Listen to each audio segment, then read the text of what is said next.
Candlestick chart देखा था, bar chart देखा था, और उसके अलावा हमने लाइन चार्ट देखा था। देन सपोर्ट एंड रेजिस्टेंस के बारे में मैंने आपको बताया था कि वो क्या होता है और किस तरीके से हम उसको काम में लेते हैं, लेवल्स कैसे निकाले जाते हैं। उसके बाद कैंडलस्टिक एनालिसिस वाला सेशन था, और प्रीवियस सेशन जो हमारा था वो था इंडिकेटर्स के ऊपर। ठीक है, तो उम्मीद करता हूँ कि ये जो 3 टेक्निकल एनालिसिस थी के सेशंस थे, उसको आपने यूज किया होगा और प्रैक्टिस भी करी होगी। आज हम बात कर रहे हैं फंडामेंटल एनालिसिस की। जो आज का सेशन हमारा रहेगा वो फंडामेंटल एनालिसिस के ऊपर है। जैसे टेक्निकल एनालिसिस के अंदर अगर हम बात करते हैं तो जो मेन चीज है वो है चार्ट, और चार्ट पे बनने वाले जो भी अलग अलग पैटर्न्स हैं, कैंडल्स है, कैंडल्स के पैटर्न्स हैं, इसके अलावा इंडिकेटर्स हैं। मतलब कुल मिला के जो टेक्निकल एनालिसिस होती है वो मैथमेटिकल बेस्ड एनालिसिस होती है। ठीक है, लेकिन जो आज हम पढ़ने जा रहे हैं, जिसको हम कहेंगे कि फंडामेंटल एनालिसिस, जो फंडामेंटल एनालिसिस है वो पूरी तरीके से based on facts and figure. मतलब देखिए, यहाँ जो हम ट्रेडिंग कर रहे हैं ना, वो ट्रेडिंग किसके ऊपर कर रहे हैं? हम अलग अलग कंट्री की करेंसी के ऊपर कर रहे हैं।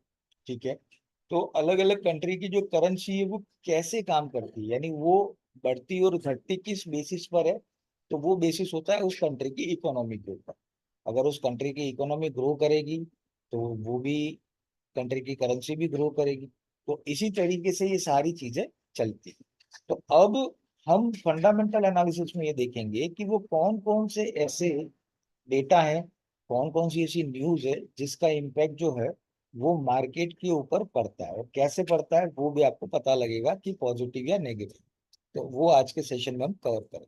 चलिए, तो हम बात कर रहे हैं इकोनॉमिक कैलेंडर के बारे में। देखिए, एक कैलेंडर होता है जो जनरली हम लोग घर में यूज करते हैं। ठीक है, घर में लोग कई तरीके से यूज करते हैं। जैसे कई बार वो तिथि वार त्योहार देखने के लिए करते हैं, कई लोग दूध का हिसाब भी उसके ऊपर लिख देते हैं। ठीक है, तो कैलेंडर जो हम लोग देखते हैं वो एक जनरल कैलेंडर होता है, और मैं जो आपको बात कर रहा हूँ वो कैलेंडर है इकोनॉमिक कैलेंडर। इकोनॉमिक कैलेंडर का मतलब ये है कि अलग अलग कंट्रीज के अंदर कौन सी टाइम पे, कौन सी डेट पर, कौन सा कंट्री का कौन सा इकोनॉमिकल डेटा आने वाला है वो हम यहाँ पे देख सकते हैं। ठीक है, मैं आपको बताऊंगा भी सही कि वो कहाँ पे देखना है, कैसे देखना है, वो भी बताऊंगा। फिलहाल अभी ये समझिए कि इकोनॉमिक कैलेंडर में हम क्या चीजें देखते हैं। तो आज का शेड्यूल क्या है, कौन कौन सी कंट्री के कौन कौन से फाइनेंशियल डेटा आने वाले हैं, वो आपको वहां पे दिखते हैं। उसे इकोनॉमिक कैलेंडर कहा जाता है। ठीक है, इकोनॉमिक कैलेंडर कुछ इस तरीके से दिखता है, वो मैं आपको प्रैक्टिकल बताऊंगा तो आपको ज्यादा क्लियर होगा। अब ध्यान क्या रखना है? ध्यान रखना है कि कौन कौन से डेटा है। देखिए, इकोनॉमिक कैलेंडर में बहुत सारे डेटा आते हैं, लेकिन हर डेटा इंपॉर्टेंट नहीं होता है। कुछ डेटा होते हैं जिनके इम्पैक्ट जो होते हैं वो लो होते हैं, किसी के मीडियम होते हैं, किसी के हाई इम्पैक्ट होते हैं। तो हमें ध्यान देना है केवल हाई इम्पैक्ट डेटा के ऊपर, कि जिसका इम्पैक्ट ज्यादा हो। ठीक है, अब वो कौन कौन से हैं जो मैं बता रहा हूँ, इन चीजों को केवल ध्यान में रख लें तो आपको पूरी तरीके से चीजें समझ में आ जाएंगी। ठीक है, सबसे पहला होता है interest rate decision by central banks.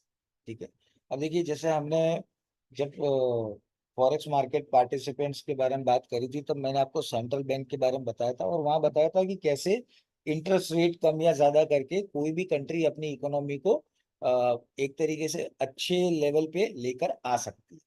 ठीक है, तो इंटरेस्ट रेट जो होता है वो सबसे इंपॉर्टेंट डिसीजन होता है, और सबसे हम कह सकते हैं कि वॉलेटाइल होता है। मतलब ये डिसीजन होता है, वो जब भी होगा तब मार्केट में उसी टाइम पे एक बहुत बड़ा वॉल्यूम जनरेट होगा, एक बहुत बड़ा हम कह सकते हैं वॉलेटिलिटी जनरेट होती है, जिस कारण से ये सारी चीजें होती है।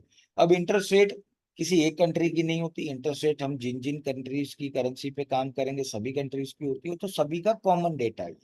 कॉमन मतलब ये हर कंट्री का अपना अलग आता है। ठीक है, जैसे यूएस का इंटरेस्ट रेट डिसीजन अलग होगा क्योंकि वो यूएस की सेंट्रल बैंक करती है। यूरोपियन सेंट्रल बैंक का डिसीजन होगा इंटरेस्ट रेट, वो करता है। इसके अलावा फेडरल फेडरल रिजर्व बैंक जो यूएस का है, रिजर्व बैंक ऑफ ऑस्ट्रेलिया वो एयूडी के बारे में निर्णय लेता है। ऐसे करते करते सारी कंट्रीज के सेंट्रल बैंक है जो कि ये चीजें करते हैं। ठीक है, जिसमें मेन कौन कौन से आ गए, तो बैंक ऑफ जापान आ गया, फेडरल रिजर्व बैंक जो कि यूएस का है, बैंक ऑफ इंग्लैंड जो कि यूके का है, उसके अलावा यूरोपियन सेंट्रल बैंक जो यूरोप का है, बैंक ऑफ कनाडा कनाडा का है, और सबसे बड़ा स्विस नेशनल बैंक जो स्विट्जरलैंड का है। तो ये सारी सेंट्रल बैंक्स होती है। सेंट्रल बैंक्स कौन सी होती है इतना आपको पता होगा, फिर भी एक बार मैं रिपीट कर देता हूँ। देखिए, सेंट्रल बैंक यानी बैंकों का बैंक, वो बैंक जो कि मॉनेटरी पॉलिसी बनाती है और उस कंट्री के अंदर जो रुपीस की डिमांड और सप्लाई है उसको मैनेज करती है। जैसे इंडिया के अंदर आरबीआई, उसी तरीके से अलग अलग कंट्री की अलग अलग सेंट्रल बैंक्स होती है। तो पहला हो गया ये। दूसरा होता है इन्फ्लेशन। देखिए, सीधी सी बात है कि किसी भी कंट्री के अंदर अगर महंगाई होती है तो उस कंट्री की जो करेंसी की वैल्यू है वो कम हो जाती है। ठीक है, जनरली मैं आप लोगों से पूछूंगा कि महंगाई क्या होती है, तो आप लोग क्या बोलेंगे कि सर कीमतें बढ़ जाती है तो पैसे ज्यादा देने पड़ते हैं, वो महंगाई होती है। तो देखिए, ये जनरल टर्म्स में अगर हम महंगाई को हम अगर इस तरीके से देखते हैं तो कोई गलत बात नहीं है, सही है। लेकिन जहाँ कमर्शियल टर्म आती है, जहाँ इकोनॉमिकल टर्म आती है, वहां पर महंगाई को इस तरीके से नहीं कहा जाता है। महंगाई जो आती है उसका बेसिक रीजन ये होता है कि जब देश में पैसे की मात्रा या रुपये की मात्रा जब बढ़ती है तब उसकी कीमत जो होती है वो घट जाती है। ठीक है, जैसे अगर पैसा बहुत ज्यादा अगर कंट्री के अंदर आ जाता है तो उसमें क्या होता है कि रुपीस की जो वैल्यू होती है वो कम हो जाती है। जैसे एक छोटा सा एग्जांपल मैं आपको देता हूँ कि एक पेन है। एक पेन आज से 2 साल पहले भी 2 रुपए में मिलता था, आज भी 2 रुपए में मिलता है। ठीक है, पेन के अंदर वही चीज है, वही उसका रॉ मटेरियल है, वही उसकी मतलब ग्रिप है, हर चीज सेम है। लेकिन 2 साल पहले हम 2 रुपए में खरीदते थे, आज उसका प्राइस अगर 5 रुपए या 3 रुपए हो गया है, तो क्यों हो गया है? पेन तो वही है। तो देखिए, उसके पीछे रीजन ये होता है कि रुपये की जो वैल्यू है वो धीरे धीरे घटती जाती है। अब जब जब भी ये रुपये की वैल्यू घटती है हमको पैसा ज्यादा देना पड़ता है। पहले जो चीज 2 रुपए में मिलती थी अब उसके हमको 3 रुपए चुकाने पड़ते हैं। तो ये चीज आती है इन्फ्लेशन के थ्रू। इन्फ्लेशन का मतलब होता है महंगाई। अब उसी इन्फ्लेशन के कारण क्या होता है कि कंट्री की करेंसी कम होती है। जैसे मान लीजिए कि इंडिया है, इंडिया के रुपये में अगर गिरावट आ गई और महंगाई आ गई, तो महंगाई आई मतलब हमको पैसा ज्यादा देना पड़ रहा है, मतलब ये हो गया कि हमारे रुपये की जो वैल्यू है वो कम हो रही है। तो इन्फ्लेशन जब जब भी आती है किसी भी कंट्री में तो उस पर्टिकुलर कंट्री की करेंसी की वैल्यू जो है वो गिर जाती है। ठीक है, तो इन्फ्लेशन डेटा ध्यान में रखिए, बहुत इंपॉर्टेंट है ये डेटा। अपने आप में मोस्ट इंपॉर्टेंट डेटा कहा जाता है। जब जब भी ये आता है तो मार्केट में 50 पीप 100 पीप का मूवमेंट आता ही है। उसके बाद होता है एम्प्लॉयमेंट डेटा। अब एम्प्लॉयमेंट डेटा की अगर हम बात करते हैं तो क्या होता है, भाई बेरोजगारी दर।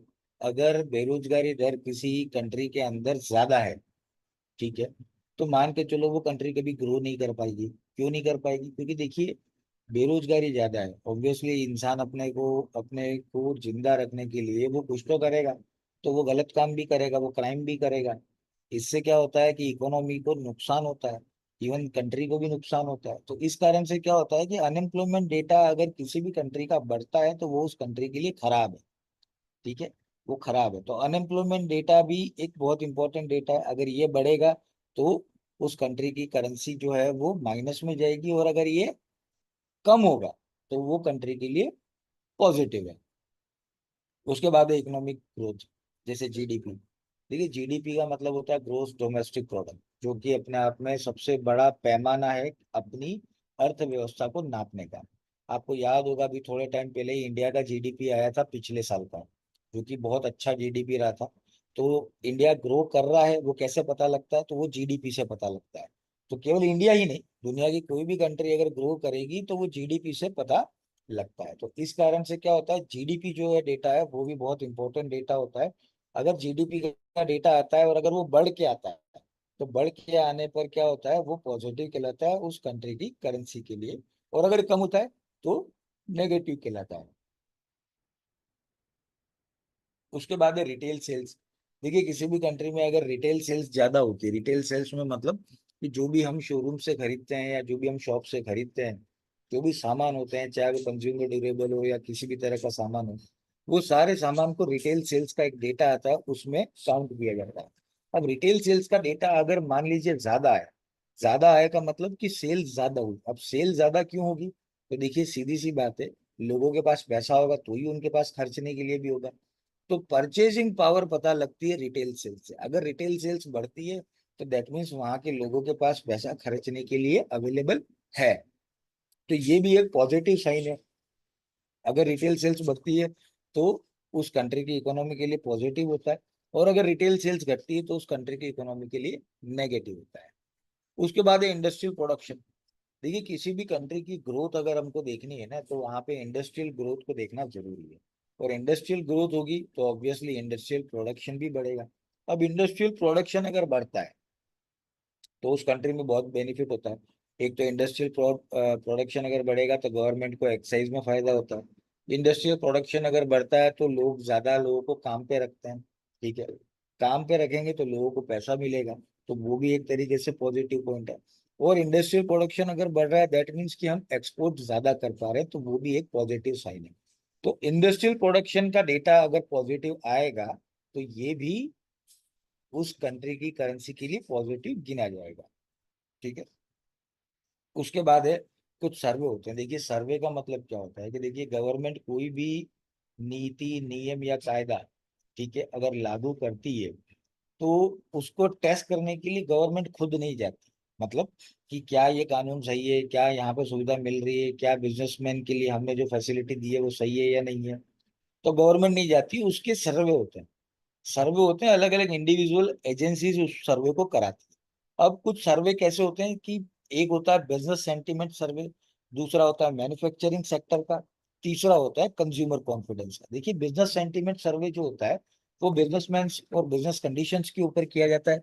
मैन्युफैक्चरिंग सेक्टर सर्वे मतलब कि जो इंडस्ट्री के अंदर मैन्युफैक्चरिंग करते हैं उनके ऊपर किया जाता है। और तीसरा होता है कंज्यूमर कॉन्फिडेंस, मतलब ये किया जाता है आम लोगों पे जो कि कंज्यूमर्स होते हैं, उपभोक्ता।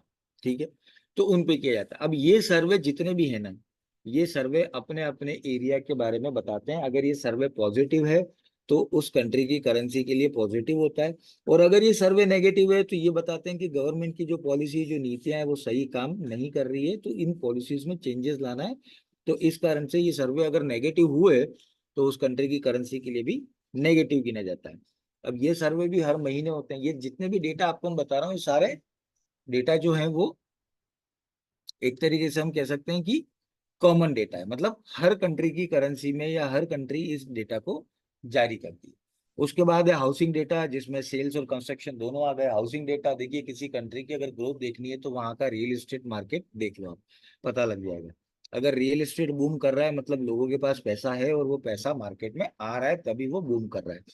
तो हाउसिंग डेटा में सेल्स और कंस्ट्रक्शन दोनों गिने जाते हैं। अगर ज्यादा कंस्ट्रक्शन परमिट मिल रही है तो वो भी पॉजिटिव है, सेल अगर हो रही है तो भी पॉजिटिव है उस कंट्री के लिए। उसके बाद आता है ट्रेड बैलेंस। देखिए जैसे इंडिया हो गया या वर्ल्ड की कोई भी कंट्री हो गई, वो हमेशा इंपोर्ट और एक्सपोर्ट दोनों करती है। इंपोर्ट मतलब बाहर से सामान अपने कंट्री में मंगवाना, और एक्सपोर्ट मतलब अपनी कंट्री से सामान दूसरे देशों में भेजना। तो ट्रेड बैलेंस का मतलब यहाँ पे जो है ना वो दो तरह से होता है। देखिए ट्रेड बैलेंस दो तरह के होते हैं, एक होता है पॉजिटिव और एक होता है नेगेटिव।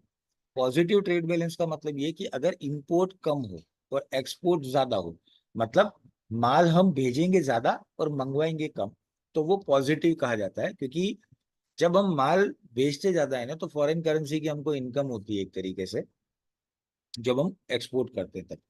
तो इसलिए उसको पॉजिटिव गिना जाता है, तो इसलिए पॉजिटिव ट्रेड बैलेंस कहा जाता है। और उसी की जगह जब उल्टा हम करते हैं नेगेटिव ट्रेड बैलेंस, कि जिसमें हम माल भेजेंगे कम और मंगवाएंगे ज्यादा, ठीक है, तो इंपोर्ट ज्यादा होता है, तो वहां पे हम कह सकते हैं कि ये नेगेटिव है। मतलब पैसा हमको आएगा कम, हमको देना ज्यादा पड़ेगा। ठीक है, तो इस तरीके से होता है। आप में से किसी को पता है कि इंडिया का ट्रेड बैलेंस कैसा है, पॉजिटिव है या नेगेटिव है? अगर किसी को पता है तो चैट बॉक्स में मुझे बताइए कि इंडिया का ट्रेड बैलेंस कैसा है, पॉजिटिव है या नेगेटिव है? हर कंट्री के ट्रेड बैलेंस होते हैं, तो इंडिया का ट्रेड बैलेंस कैसा है? हर्षवर्धन गहलोत जी कह रहे हैं सर नेगेटिव। चलिए ठीक है, और बताइए कोई।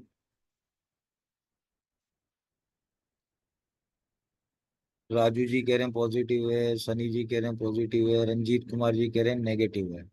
ठीक है, देखिए 517 लोग हैं जिसमें से केवल 5 लोगों का मेरे पास रिप्लाई आया है।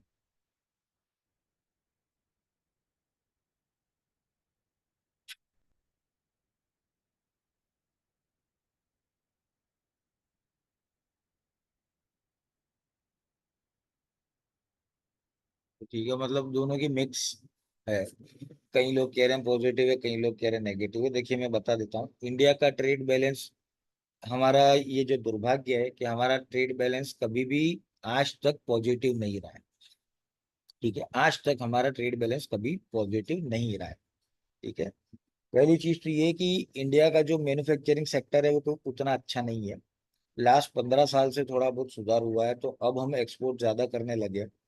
एक्सपोर्ट हमारे नो डाउट ज्यादा होते हैं, लेकिन सबसे बड़ा जो चोट हमको पहुंचती है वो पहुंचती है क्रूड ऑयल की। हम हमारी जरूरत का टोटल 85% क्रूड ऑयल जो है वो एक्सपोर्ट करते, वो इंपोर्ट करते हैं। चाहे वो सऊदी अरेबिया से करो, चाहे वो यूएस से करो, चाहे यूएई से करो, चाहे रशिया से करो। ठीक है, तो इसलिए हमारा जो ट्रेड बैलेंस है वो कभी भी पॉजिटिव नहीं हो पाता है। रीजन केवल एक ही है, वो है हमारा क्रूड ऑयल। अब दुनिया भर की जनता है यहाँ पे, दुनिया भर की मतलब दुनिया में नंबर 1 तो हम हो ही गए, तो इतनी जनता है। अब अगर आपको एनर्जी यानी ऊर्जा चाहिए तो विदाउट क्रूड ऑयल की ऊर्जा नहीं मिलेगी। ठीक है, इसलिए इंडिया का ट्रेड बैलेंस हमेशा नेगेटिव ही रहता है।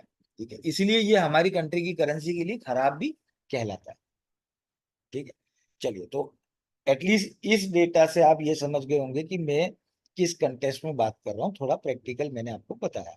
चलिए, तो ये हो गए डेटा जो हर कंट्री के आते हैं, चाहे आप यूएस के देखो, चाहे आप यूरोप का देखो, चाहे आप ऑस्ट्रेलिया का देखो, चाहे आप जापान का देखो, हर कंट्री में ये डेटा आता है। ठीक है, लेकिन कुछ और भी चीजें हैं जो कि कंट्री की करेंसी को इफेक्ट डालती है, चाहे डायरेक्टली देखो या इनडायरेक्टली फर्क पड़ता है। ठीक है, अब उसमें से कौन कौन सी चीजें हैं, तो देखिए पहला है पैंडेमिक। पैंडेमिक अभी हमने लास्ट देखा ही है, 4 साल पहले कोविड आया था।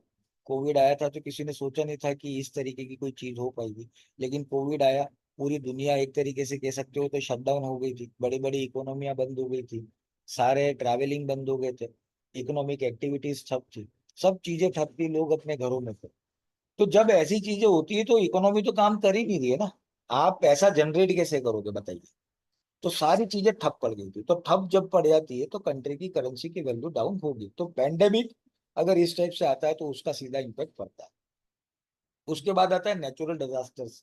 देखिए नेचुरल डिजास्टर कुछ भी हो सकता है, बाढ़, भूकंप, सुनामी, इस तरीके की चीजें जो होती है वो नेचुरल डिजास्टर्स में आती है।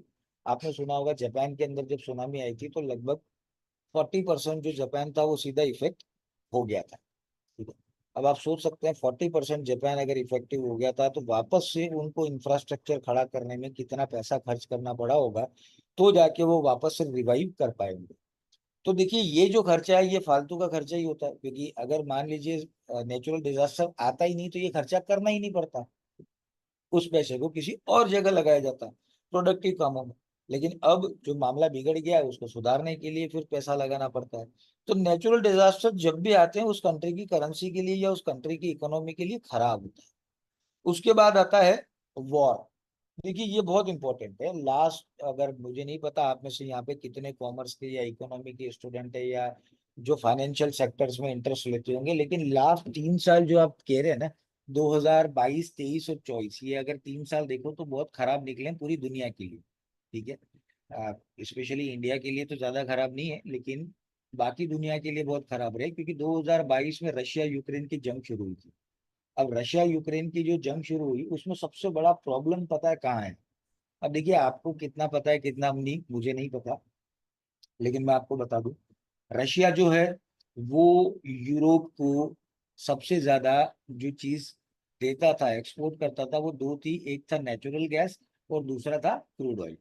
ठीक है, और उसी तरीके से यूरोप को अगर मान लीजिए अन्न जो खाने का हम कह सकते हैं गेहूं वगैरह है वो देता था यूक्रेन।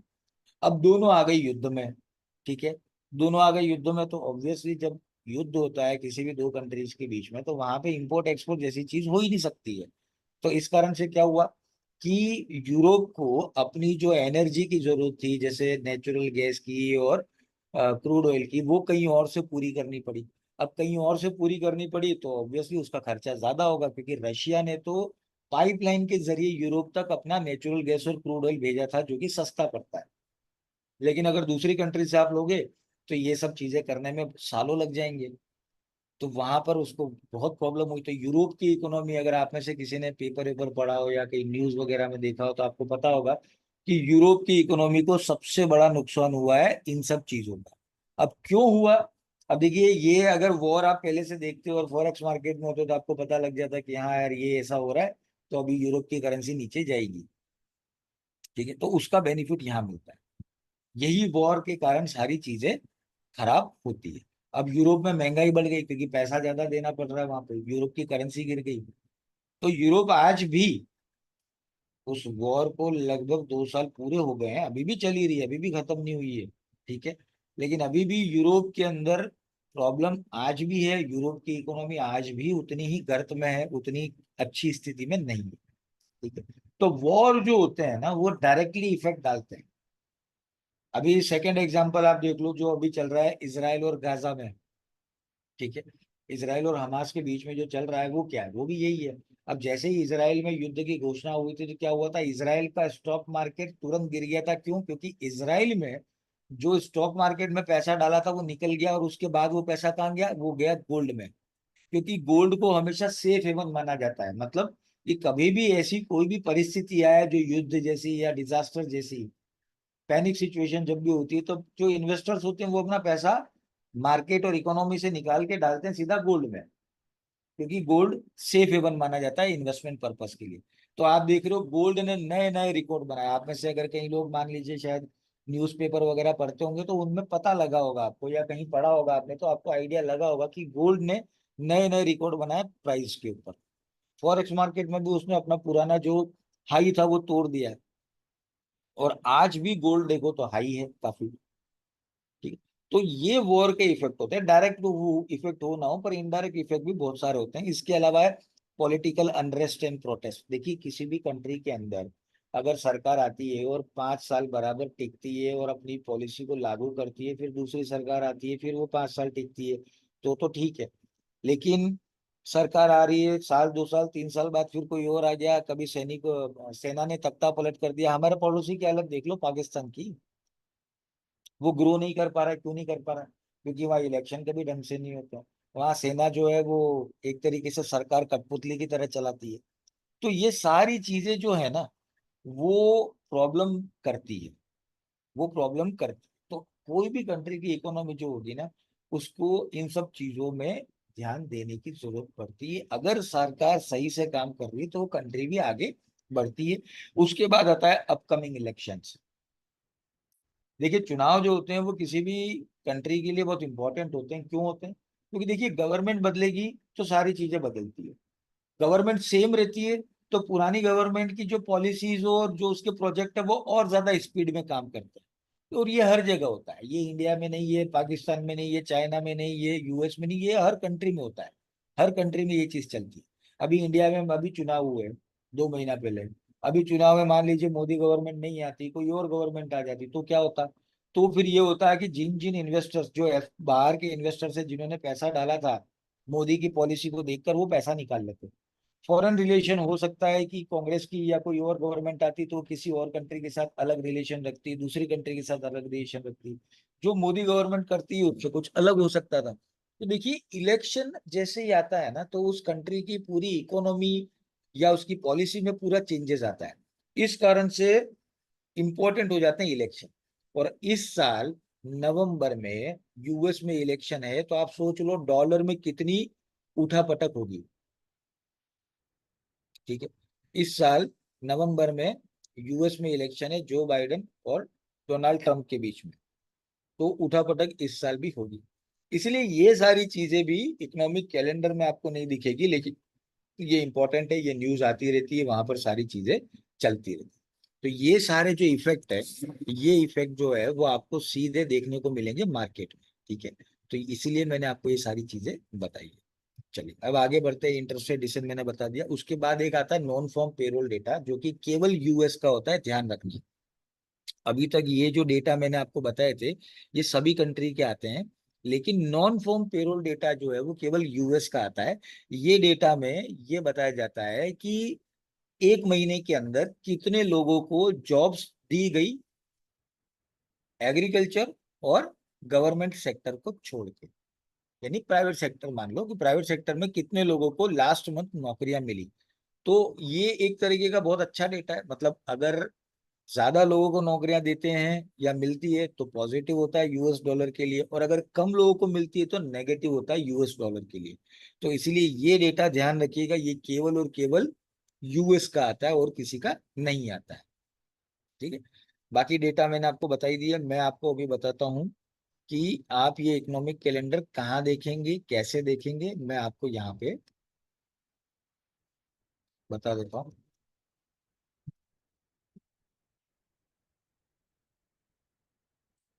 देखिए मैंने चैट बॉक्स में इस वेबसाइट का नाम डाल दिया है www.fxstreet.com।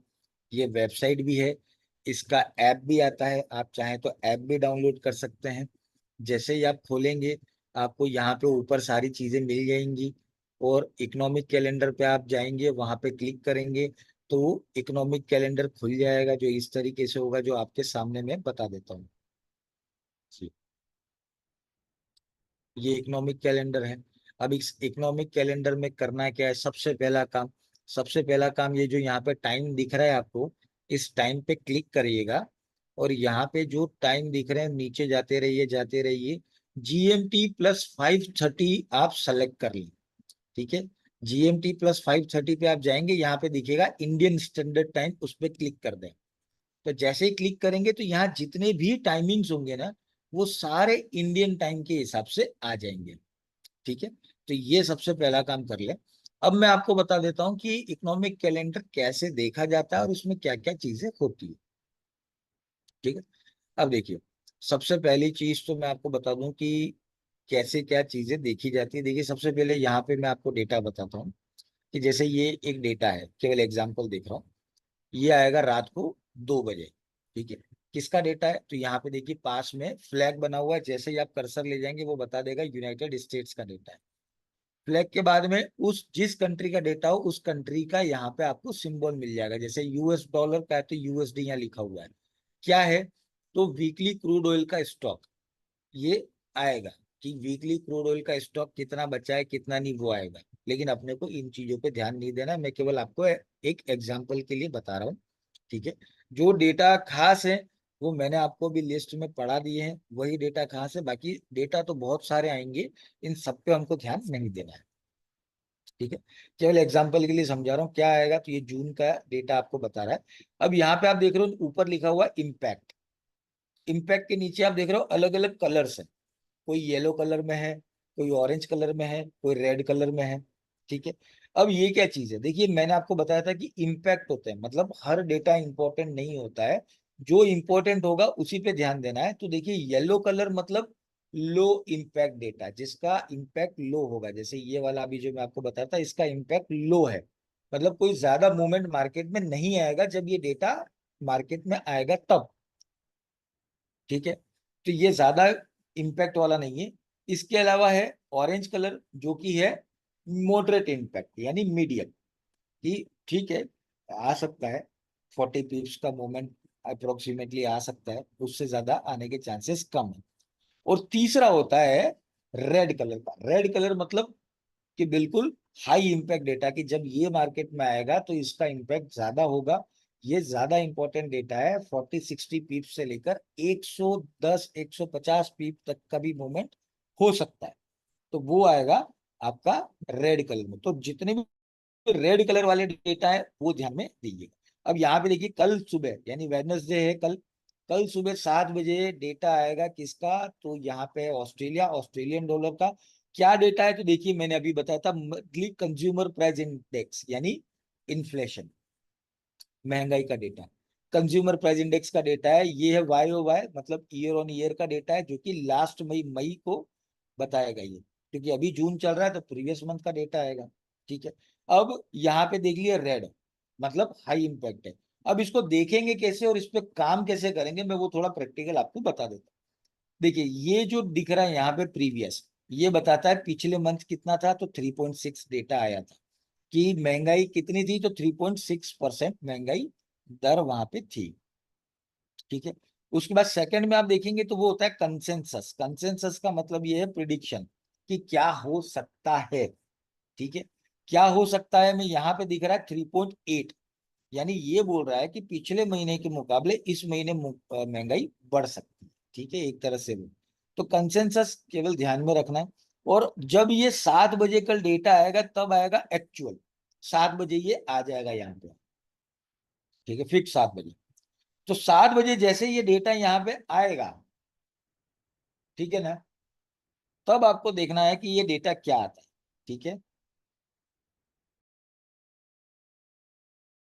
मैं आपको बता देता हूं कि देखिए, अगर 3.8 से अगर डेटा यहाँ पे आता है 3.6 जो पिछले महीने है, तो वो वाला ही मान लीजिए, तो ये पॉजिटिव फॉर ऑस्ट्रेलियन डॉलर है। ठीक है। अब आप बोलेंगे सर पॉजिटिव कैसे है, पिछले महीने भी 3.6 था, इस महीने भी 3.6 है, तो महंगाई तो कम हुई नहीं है। ठीक है। लेकिन मैं आपको एक चीज बता दूं कि जब भी इस तरह की एनालिसिस करते हैं ना, तो हमें कंसेंसस से इसको कंपेयर करना पड़ता है। कंसेंसस जो है यानी प्रिडिक्शन जो है वो 3.8 है, लेकिन 3.8 से अगर 3.6 आया तो बेटर देन फोरकास्ट, यानी फोरकास्ट जो किया था उससे अच्छा डेटा आया। अगर 3.8 से 3.9 आ गया तो ये नेगेटिव होगा ऑस्ट्रेलियन डॉलर के लिए। तो 3.9 अगर आ गया तो ऑस्ट्रेलियन डॉलर गिरेगा और उसको कहा जाएगा वर्स देन फोरकास्ट, यानी फोरकास्ट जो किया था उससे भी खराब डेटा आया है। ठीक है। तो अब इसको काम में कैसे लेंगे मैं वो भी बताता हूँ। देखिए सुबह 7 बजे, ये तो मैं केवल एग्जांपल दे रहा हूँ आपको, ऐसे और भी डेटा हो सकते हैं। सुबह 7 बजे आप एयूडी यूएसडी पेयर को खोल दो।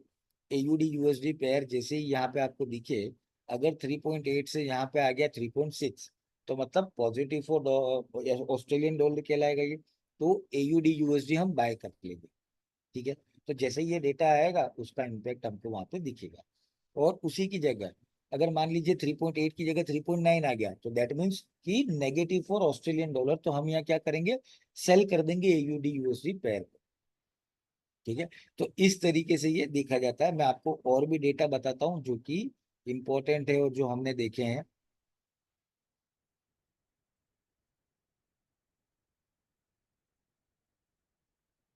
देखिए वो सर्वे में बता रहा था ना, बिजनेस क्लाइमेट, कंज्यूमर कॉन्फिडेंस और इकोनॉमिक सेंटिमेंटल, ये सारे यहाँ पे हैं।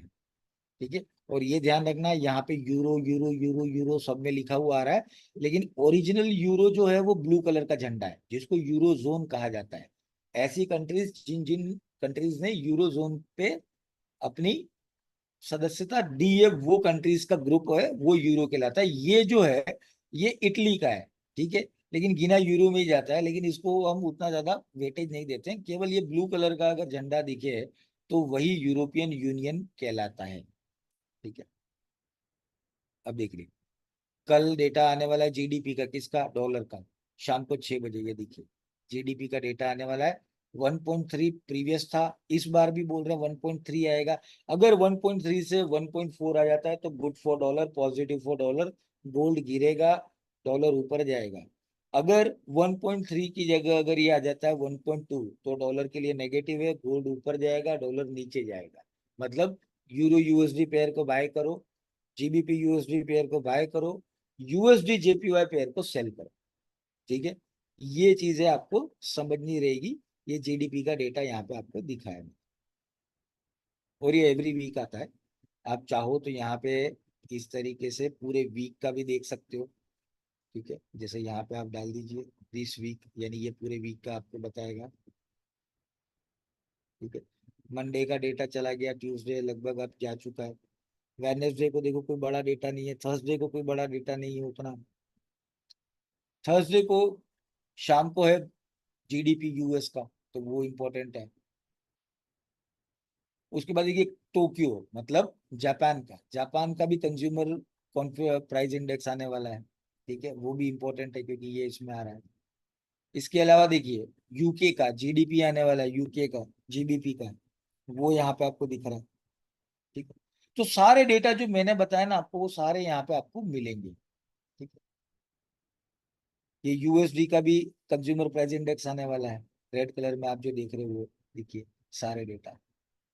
और जिस तरह से मैंने आपको बताया उस तरीके से ही आपको देखना है। फिर वही वाली बात कि देखिए मेन चीज जो है ना, डेटा आपने देख लिया, कैलेंडर देखना आ गया, लेकिन सबसे इंपॉर्टेंट होता है डेटा को समझना। अगर आपको डेटा समझ में नहीं आएगा तो सारी चीज खराब है। तो इसीलिए डेटा समझने के लिए आपको क्या करना है, डेटा समझने के लिए आपको ये करना है कि वो डेटा पर्टिकुलर है क्या। जैसे जीडीपी है तो जीडीपी क्या होता है, जीडीपी अगर आपको पता है तो कोई दिक्कत नहीं है। अगर जीडीपी आपको पता है कि हाँ ये कंट्री का एक तरीके से ग्रोस डोमेस्टिक प्रोडक्ट अगर मान लो बढ़ता है तो पूरी कंट्री की इकोनॉमी बढ़ती है। अगर पॉजिटिव है तो पॉजिटिव रहेगा डॉलर के लिए भी, मतलब उस कंट्री की करेंसी के लिए, और नेगेटिव है तो उस कंट्री की करेंसी के लिए भी वो नेगेटिव कहलाएगा।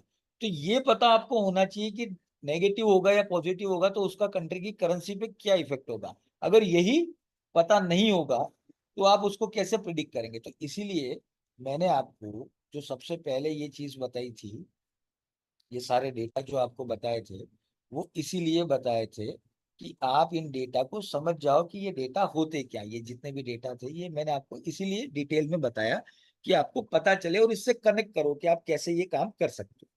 तो फंडामेंटल एनालिसिस जिसको आ जाती है ना, मान के चलो मार्केट को वो सबसे ज्यादा अच्छे तरीके से समझता है। टेक्निकल एनालिसिस देखिए, आप खुद मुझे बताइए कि किसी कंट्री की करेंसी क्या चार्ट और उसके ऊपर चलती है? नहीं, बिल्कुल नहीं चलती। किसी कंट्री की करेंसी उस कंट्री के लिए सबसे बड़ी ताकत होती है। तो कंट्री ग्रो करेगी तो करेंसी ग्रो करेगी, और कंट्री अगर मान लो ग्रो नहीं कर रही है तो करेंसी भी ग्रो नहीं करेगी। तो चार्ट और वो अपनी जगह वो एक डिफरेंट एनालिसिस है, लेकिन फंडामेंटल एनालिसिस फैक्ट और फिगर्स पे है। जो आपको दिख रहा है वो आपके सामने है। तो कहने का मतलब कि यहाँ पे मार्केट ज्यादा रिएक्ट करता है, और मार्केट को समझने के लिए फंडामेंटल एनालिसिस का आना बहुत जरूरी है। ठीक है। तो देखिए आज हमने जो टॉपिक देखा उसमें मैंने सबसे पहले आपको बताया कि कौन कौन से ऐसे डेटा हैं जो इंपॉर्टेंट होते हैं, और दूसरा मैंने आपको बताया कि ये डेटा आप कहाँ देखोगे, कैसे देखोगे और किस तरीके से करोगे। ठीक है। अब आप लोगों से आपका जो होमवर्क समझ लो तो भी या प्रैक्टिस समझ लो तो भी वो ये है कि इस इकोनॉमिक कैलेंडर को आप रोज देखना चालू करो। और जब इकोनॉमिक कैलेंडर में कोई डेटा आ रहा है और आपको लग रहा है कि हाँ ये हाई इम्पैक्ट का डेटा आ रहा है, तो उस डेटा वो डेटा जब भी आता है ना, तो सबसे पहले तो मार्केट ओपन करो आप। आपको तुरंत पता लग जाएगा कि जैसे ही डेटा आया अचानक से मार्केट तेज चलने लगा, तो पहले तो उस चीज को आप ग्रैब करो कि क्या वाकई वो तेज चल रहा है या नहीं चल रहा है। फिर उसके हिसाब से आप बाय या सेल लगाओ, और डेमो पे लगाओ ताकि नुकसान हो तो भी कोई दिक्कत नहीं। तो आप कितना समझे कितना नहीं समझे वो आपको पता लगेगा। और पहले ही कह दूं, जिन लोगों ने कॉमर्स नहीं पढ़ी या जिन लोगों का इकोनॉमी सब्जेक्ट नहीं है उनको ये आज का सेशन थोड़ा सा टफ लगेगा। क्यों? क्योंकि ये सारी जो बात है वो प्योर कमर्शियल टर्म्स वाली बात है। तो इसीलिए कहता हूँ एक बार इस सेशन को वापस से आप जरूर सुने। इस सेशन को एक बार रिकॉर्डिंग जैसे ही हो जाएगी उसके बाद इसको जरूर सुने, क्योंकि ये इतना आसान नहीं है समझना। थोड़ा सा टाइम लगेगा, लेकिन हाँ ये मैं गारंटी देता हूँ कि एक बार आपने इसको समझ लिया ना तरीके से, मान के चलिए कि आप लॉन्ग टर्म के अंदर बहुत बढ़िया बेनिफिट आपको ये आज का सेशन देगा। ठीक है। चलिए तो सेशन को आज इतना ही रखेंगे। उम्मीद करता हूँ सेशन आपको अच्छा लगा होगा। सेशन कैसा लगा ये मुझे कमेंट करके चैट बॉक्स में जरूर बताएं। और आज के सेशन से जुड़ा हुआ कोई भी सवाल हो तो मुझे पूछ सकते हैं। मैं 1 मिनट का ब्रेक ले रहा हूँ। Thank you very much.